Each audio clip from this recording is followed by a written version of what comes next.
Hello, my name is David Voss. You're Katherine Kaiser, or someone else watching this video. And this is my presentation about a piece that I wrote this semester called Zungesang. I believe I'm pronouncing that close to how it's supposed to be.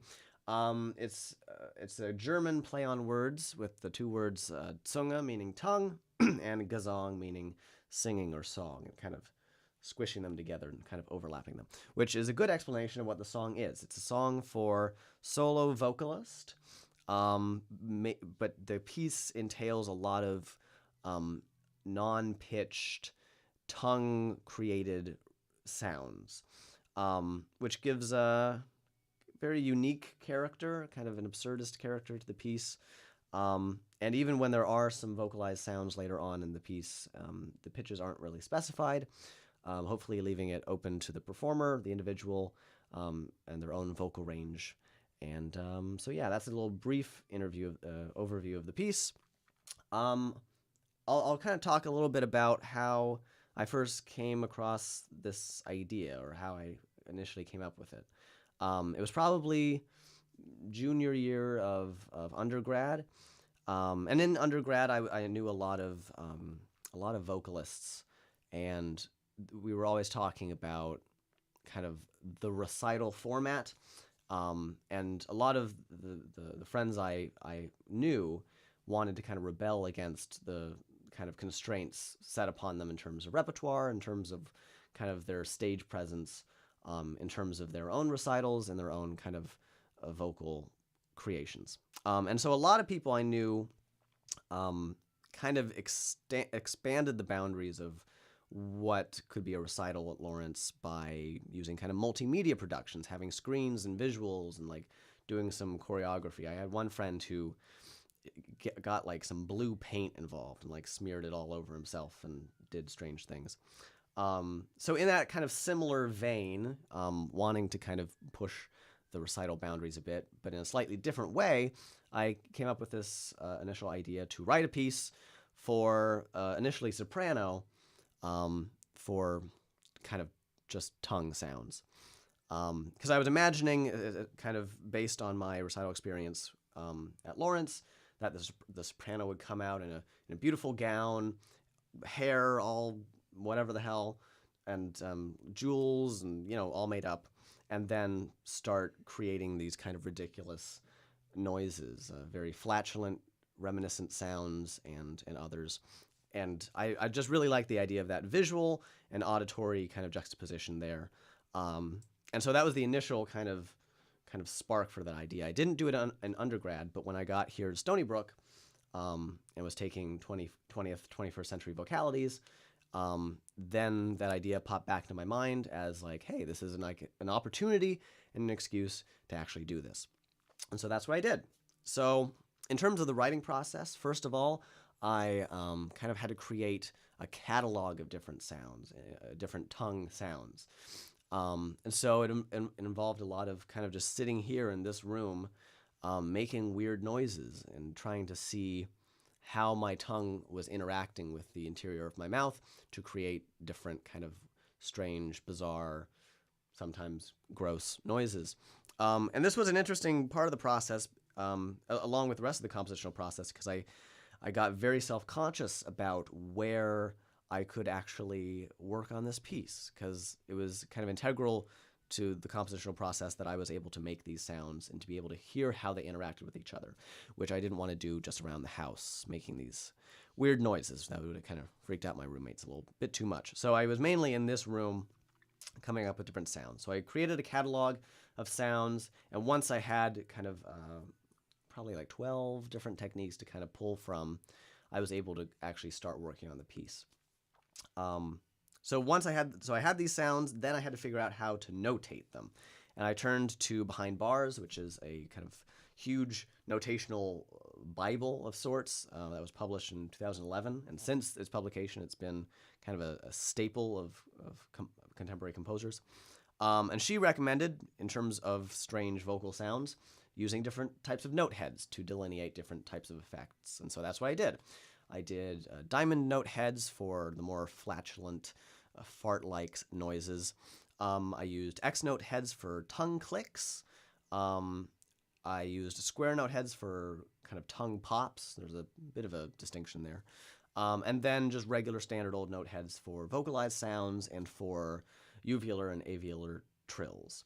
To kind of visually help the performer, hopefully, see on the page the differences between those techniques. I looked at some examples of composers that only used X note heads for every single technique with like text over each different kind of variant, which I thought got a bit cluttered. So I liked the note head solution.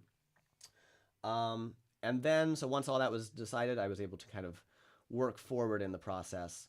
I decided on writing the music on a single line instead of a 5-line staff. I kind of looked to Barrio Sequenza for this because he used 1-line staves, 3-line staves, and 5-line staves for different types of kind of musical effects. And I really liked his use of the 1-line stave and figured that I actually didn't really need to use any others in the piece, because the 1-line stave allows visually for differentiation between kind of high, middle, low registers, whether that's for pitch or for different variants of the tongue techniques.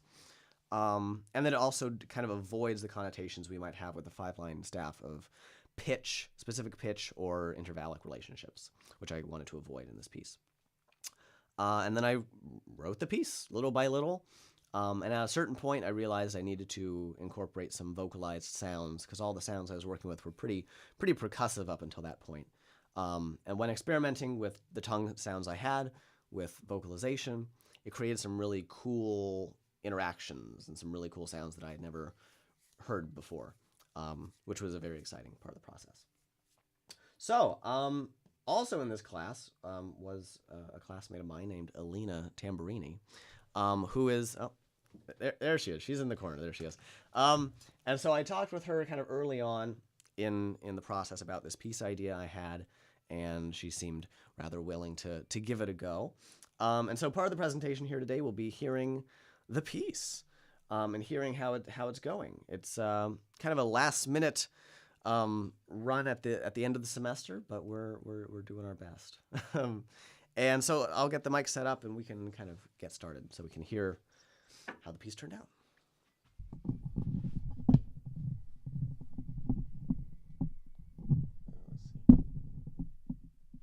There we go. Cool. All right. I'll sit over here.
Thank you. Thank you, Alina. So that's the piece. There it is. Hope you liked it. Yeah, thank you so much to Alina for being willing to work on me with this. I'm doing a project and presentation of her own, but also helping me with mine. So it looks like we have a few minutes left. So I'll talk a little bit about the rehearsal process and getting together with Alina and kind of working on this piece. One of the most surprising things that we had to think about was when I was creating this catalog of sounds, I was hearing what I was hearing in my own head. The sounds I was creating kind of just reverberated in the open spaces of my head and created a false representation of what the sounds actually would sound like to an audience. And we kind of discovered this after working on a few techniques and me being like, well, that doesn't sound like how I want it. And we eventually kind of put it to a test and recorded both of ourselves doing some of these techniques on a phone and hearing them back. And for a number of the techniques, it was surprising how similar the sounds we were getting actually were, even though I would hear Alina do something and be like, oh, it sounds different in my own head. So in that part of the process, I had to kind of distance my own understanding or my own expectations about what sounds I was expecting to hear, and kind of let go a little bit of that. With some techniques, there still were differences, and that may be due to my kind of more greater familiarity with those techniques, or, as Alina kind of mentioned in one of our rehearsals, potential differences between male and female vocal cords, which kind of was something I hadn't even thought about and raised an interesting point. Kind of earlier on I mentioned that I wanted this piece to not be gendered, but it's possible that in kind of creating the sounds I wanted to hear myself, I was creating a male expectation in my mind of kind of the timbres or ranges that I was kind of accustomed to or was expecting to hear. Well, it looks like that's about 15 minutes. And you have the paper, so there's a little bit more that you can read about there. Thanks again to Alina. Thanks to you for allowing me to write a composition. I mean, as a composer, I'm always looking for excuses to do that. And so I'm glad I was able to work on this project. And hopefully maybe we'll arrange some sort of performance next term, because it would be really great. I'd love to kind of have this performed in front of people, other humans, and kind of get their reactions. But thanks.